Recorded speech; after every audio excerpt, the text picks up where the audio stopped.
আসসালামু আলাইকুম। Tricky education চ্যানেলে সবাইকে স্বাগতম। আজ আমরা অনার্স দ্বিতীয় বর্ষের ক্যালকুলাস 2 এর অধ্যায় 2A এই অধ্যায়টি করব। অধ্যায়ের নামটা হচ্ছে কি বক্রতা, যে সক্রিয় এবং কার্তেশীয় সমীকরণের ক্ষেত্রে আমরা কি বক্রতা নির্ণয় করব। এই অধ্যায়টা করার জন্য আমাদের কিছু সূত্র প্রয়োজন হবে। দেখো তোমাদের বইয়ের প্রথম পেজেই, এই অধ্যায়ের প্রথম পেজেই তোমাদের কিছু সূত্র দেয়া আছে। এই অধ্যায় থেকে মূলত তোমাদের বক্রতার ব্যাসার্ধ, ব্যক্ত সমীকরণের ক্ষেত্রে এবং অব্যক্ত সমীকরণের ক্ষেত্রে বক্রতার ব্যাসার্ধ নির্ণয় করতে বলা হবে। এবং আরেকটি ইম্পর্টেন্ট অঙ্ক হচ্ছে XY বিন্দুর ক্ষেত্রে বক্রতার কেন্দ্র নির্ণয়, এবং বক্রতার কেন্দ্র এবং ব্যাসার্ধ দেওয়া থাকলে বক্রতার বৃত্তের সমীকরণ। মূলত এই চারটা সূত্র এবং এই চারটা সূত্রের অঙ্কই তোমাদের এই অধ্যায়ে সবচেয়ে বেশি আসে। চলো এখন আমরা এই অধ্যায়ের সূত্রগুলো একটু দেখি। দেখো এখানে বলা আছে y = f(x) ব্যক্ত সমীকরণের ক্ষেত্রে বক্রতা কে। এখানে কে মানে হচ্ছে কাপ্পা, এটাকে বলা হয় kappa. K = y2/1 + y1 whole square by 3/2, এবং বক্রতার ব্যাসার্ধ rho = 1 + y1 whole square 3/2 by y2। এখানে শর্ত হচ্ছে y2 কখনো কি 0 হতে পারবে না, এবং এখানে যে y1 এবং y2 দেওয়া আছে, এখানে y1টা হচ্ছে কি এই dy/dx, মানে x এর সাপেক্ষে যে তোমার যে ফাংশনটা থাকবে এই ফাংশনটাকে x এর সাপেক্ষে একবার ডিফারেন্সিয়েশন, এবং y2 মানেটা হচ্ছে কি তোমার যে ফাংশনটা দেওয়া থাকবে এই ফাংশনটাকে x এর সাপেক্ষে দ্বিতীয়বার ডিফারেন্সিয়েশন। এবং ব্যক্ত সমীকরণ, এখানে ব্যক্ত সমীকরণ এবং আরেকটা আছে কি অব্যক্ত সমীকরণ। তুমি ব্যক্ত সমীকরণটা তুমি কিভাবে চিনবা এবং অব্যক্ত সমীকরণটা কিভাবে চিনবা? মূলত একটা বিন্দুর ক্ষেত্রে যদি কোনো বক্রতার ব্যাসার্ধ নির্ণয় করতে বলা হয় বা বক্রতা নির্ণয় করতে বলা হয়, তখন আসবে কি তোমার ব্যক্ত সমীকরণের সূত্র। যদি একাধিক বিন্দুর জন্য, একটার অধিক বিন্দুর জন্য যদি তোমার বক্রতার ব্যাসার্ধ নির্ণয় করতে হয়, তাহলে ওটা কি হয়ে যাবে? অব্যক্ত সমীকরণ। তাহলে দেখো অব্যক্ত ফাংশন অফ XY মানে দুইটা বিন্দুর জন্য =0 অব্যক্ত সমীকরণ ক্ষেত্রে বক্রতা নির্ণয়ের সূত্র হচ্ছে কি বক্রতা ব্যাসার্ধ নির্ণয়ের সূত্র হচ্ছে ρ f(x) মানে কি দুইবার differentiation f² y - 2 fx fy, এবং কি fxy প্লাস f(y) মানে দুইবার differentiation fx whole square fx², এবং নিচে থাকতেছে কি f²x প্লাস f²y 3/2। এ হচ্ছে কি তোমার অব্যক্ত সমীকরণের ক্ষেত্রে বক্রতার ব্যাসার্ধ নির্ণয়ের সূত্র। তাহলে দেখো, এবং আরেকটা দেখো, যদি বিন্দু দেওয়া থাকে, দেখো যে এই সূত্রটা y = f(x) বক্রতার উপর p(xy) বিন্দুতে বক্রতার কেন্দ্র, যদি বক্রতার কেন্দ্র নির্ণয় করতে বলা হয় আলফা এবং বিটা, এবং আলফা = তুমি কি দেবে x - y1 1 + y1 square by y2, এবং বিটা কি y1 + 1 + y1 square by y2। এখানেও কি y1 মানে কি এই ফাংশনটাকে x এর সাপেক্ষে একবার ডিফারেন্সিয়েশন, এবং y2 মানে কি এই x এর সাপেক্ষে দ্বিতীয়বার ডিফারেন্সিয়েশন। এবং আরেকটা ইম্পর্টেন্ট সূত্র হচ্ছে বৃত্তের সমীকরণ, বক্রতার বৃত্তের সমীকরণ। এখানে দেখবে কেন্দ্র দেওয়া থাকবে, অথবা তোমার কেন্দ্রটা বের করে নিতে হবে, এবং বক্রতার ব্যাসার্ধ দেওয়া থাকবে, অথবা বক্রতার ব্যাসার্ধটা বের করে নিতে হবে। তারপর এই দুইটা যদি থাকে, তারপর বক্রতার বৃত্তের সমীকরণটা হবে কি x - আলফা স্কয়ার, মানে কি প্রথমে বৃত্তের কেন্দ্রের একটা অংশ প্লাস y - বিটা স্কয়ার = কি রো স্কয়ার, মানে কি ব্যাসার্ধ স্কয়ার। এই চারটাই মূলত তোমার এই অধ্যায়ের সবচেয়ে ইম্পর্টেন্ট অঙ্ক। চলো আমরা এই চারটা সূত্রের মাধ্যমে চারটা কিছু অঙ্ক সমাধান করে দেখাই, তাহলে তোমার এই চারটা সূত্রের ব্যবহার সঠিকভাবে বুঝতে পারবে। চলো আমরা প্রথমে ব্যক্ত সমীকরণের ক্ষেত্রে বক্রতার ব্যাসার্ধ নির্ণয়ের সূত্র অ্যাপ্লাই করি। দেখো তোমাদের বইয়ের উদাহরণ নম্বর 5, উদাহরণ নম্বর 5-এ বলা আছে y = 10x বক্ররেখায় x = π/4 বিন্দুতে বক্রতার ব্যাসার্ধ নির্ণয় করো। এটা ন্যাশনাল ইউনিভার্সিটিতে 2018 সালে আসছে। তাহলে এটা তোমাদের জন্য কি ইম্পর্টেন্ট একটা অঙ্ক। তাহলে দেখো, এখন তোমাদের বলছিলাম ব্যক্ত এবং অব্যক্ত সমীকরণ। তো দেখো এখন একটা বিন্দুর জন্য বলা হয়েছে, তাহলে এটা কি ব্যক্ত সমীকরণ। তাহলে দেখো ব্যক্ত সমীকরণের জন্য আমরা নির্ণয় করি। তো দেখো সমীকরণটা দেওয়া আছে y = 10x, তাহলে আমরা লিখি প্রদত্ত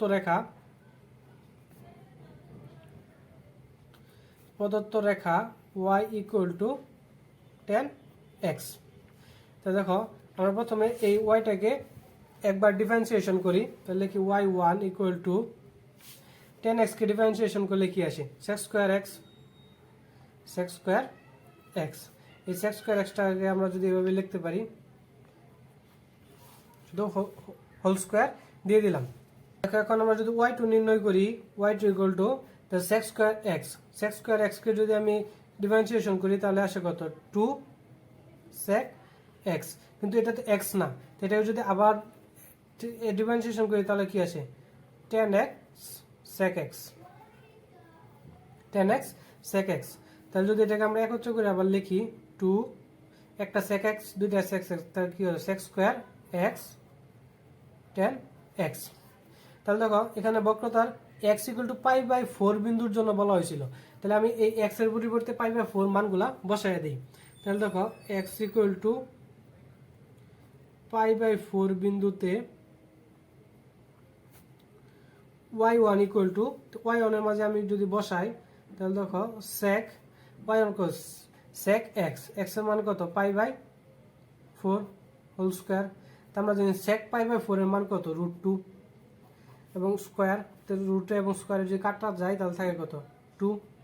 এবং এখন যদি আমরা y2 এর জন্য অ্যাপ্লাই করি তাহলে দেখো এখন যদি আমি y2 এই x equal to pi by 4 বিন্দুতে y2 এর জন্য যদি আমরা নির্ণয় করি তো y2 এর জায়গায় যদি আমরা বসাই 2 ইনটু এই sec স্কয়ার x মানে কত sec pi by 4 whole square into 10x, দেখো 10 পাই বাই 4 তাহলে দেখো 2, তো এটুকু √2, তো √2 থাকলে কত থাকে 2 ইনটু 10 পাই বাই 4 এর মান কত 1, তাহলে মোট আসতেছে কত 4।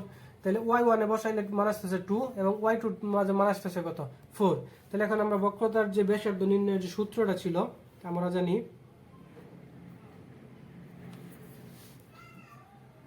জানি বক্রতার ব্যাসার্ধ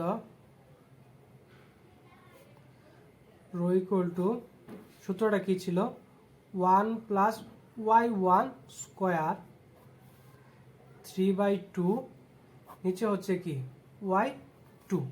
তো এখানে y1 এবং y2 এর মানগুলো বসাই তাহলে দেখো 1 প্লাস y1 মানে কত 2 স্কয়ার, তার মানে y1 এর মান আমরা কত বসাইতে পারি 4, 2 স্কয়ার মানে কত 4 এবং উপরে কি ছিল 3/2 এবং নিচে y2 মানে কত 4।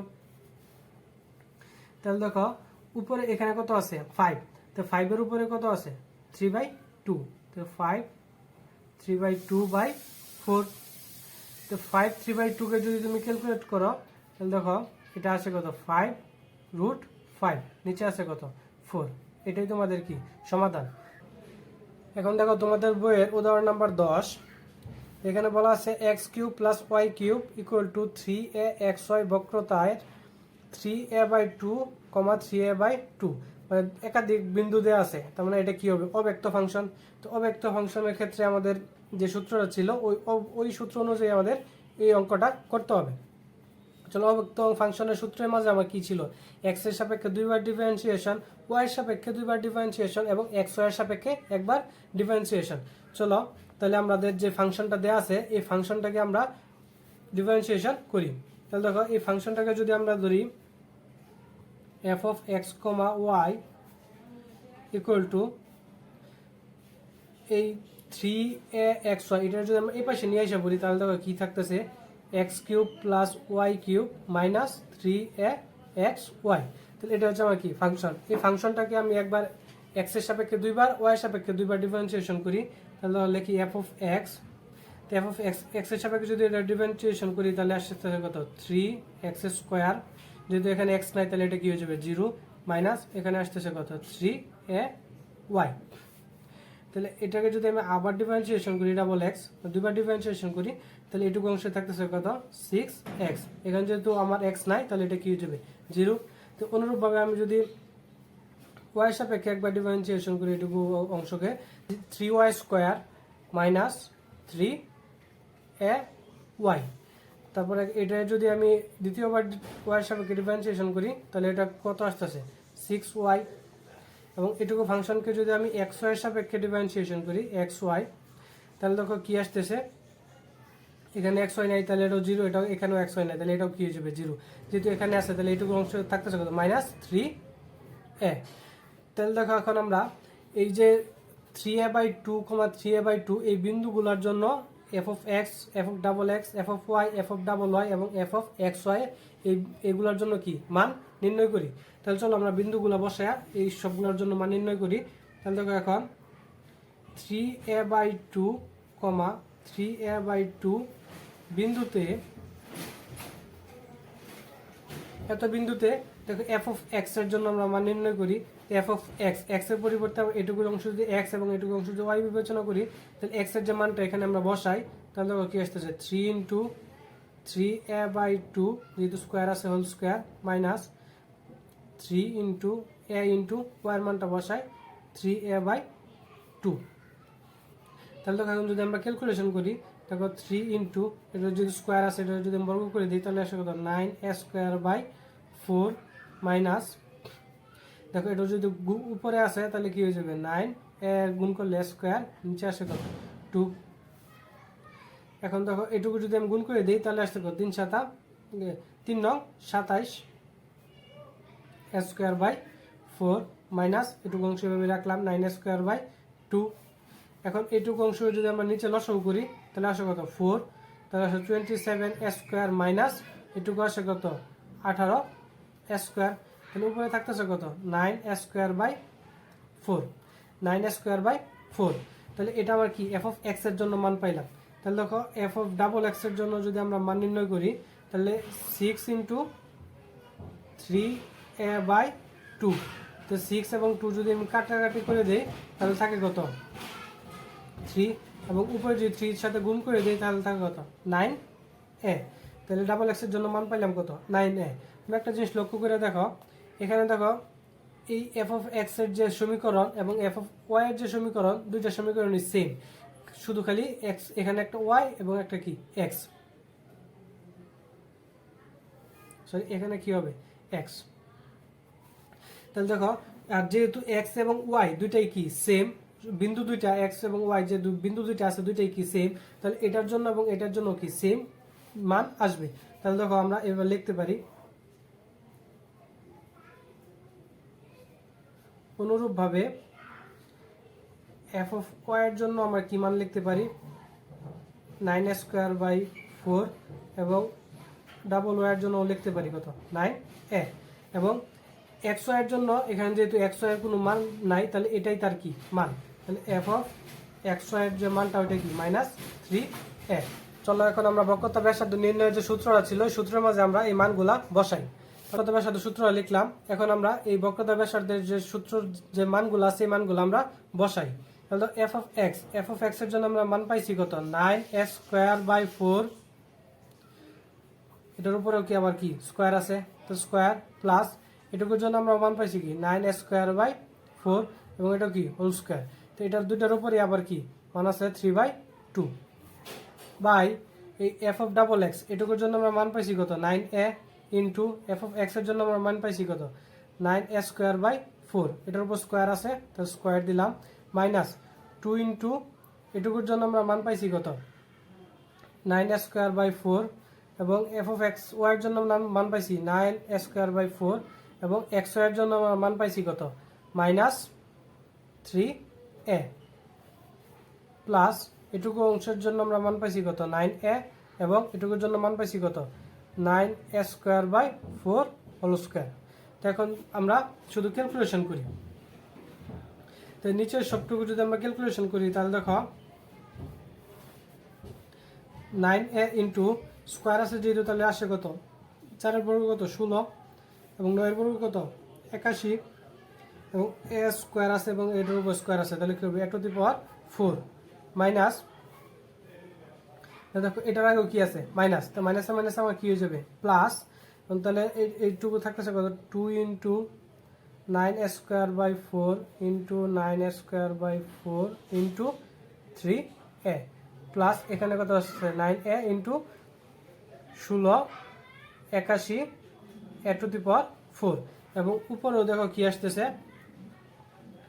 16 81 a to the power 4 plus 16 81 a to the power 4 এবং উপরে মান আসতেছে কত 3/2। এটা হচ্ছে কি মান। এখন যদি তোমার এটুকু অংশ ক্যালকুলেশন করো তাহলে এবং এটাকে যদি উপরে তুলে দাও এবং এটুকু একসাথে ক্যালকুলেশন করো তাহলে দেখো এটুকু আসতেছে 729 a টু দি পাওয়ার 6/64 এবং এখানে দেখো স্কোয়ার স্কোয়ার এ তার মানে 4টা একটা কত 5টা, তাহলে এটুকুর জন্য আবার তোমার মান পাবে 81 a টু দি পাওয়ার 5 আর 4 4 16 এবং এখানে মান থাকবে কত 2√2, তারপর দেখো ইন্টু 1/24 এবং এটুকু অংশ যদি তুমি ক্যালকুলেশন করো তাহলে মান আসে 3√2a/16। তাহলে অতএব ব্যাসার্ধ রো ইকুয়াল টু 3√2/16 এবং এই এটাকে আমরা মডুলাস দিয়ে দিই। এটাই হচ্ছে তোমার কি মান। আশা করি তোমরা অঙ্কটা বুঝতে পারছো।